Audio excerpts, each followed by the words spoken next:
வணக்கம் எக்கனாமிக்ஸ் நண்பர்களே. நீங்க ஒரு காலேஜில் கஷ்டப்பட்டு போய் லோன் வாங்கி அதை அடிச்சு பிடிச்சி படிச்சு முடிச்சுட்டு வெளியே வரீங்க. வெளியே வந்தோடனே உங்க தாட் ப்ராசஸ் என்னவா இருக்கும்?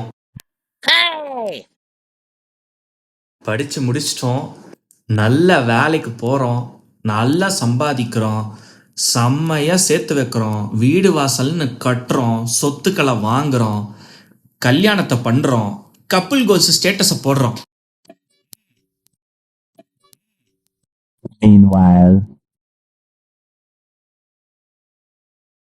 குறுக்க இந்த கௌஷிக் வந்தா, அதாவது பாத்தீங்கன்னா மக்களே, நம்ம காசு சம்பாதிக்க ஆரம்பிக்கும் போது தான் நமக்கு புரிய வருமே இன்ஃப்ளேஷன் ஒன்று இருக்கு அப்படின்ட்டு.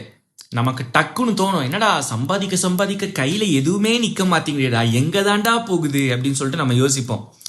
டக்குன்னு தோணும் நமக்கு, டேய் எங்கள் ஊரில் சீஸ் பர்கர் சீஸ் பீஸா சாப்பிட்ற ஆட்கள் கூட இவ்வளோ வெயிட் ஏற மாட்டாங்கடா, நீ இந்த ஏறியடா அப்படின்னு சொல்லிட்டு நமக்கு தோணும்.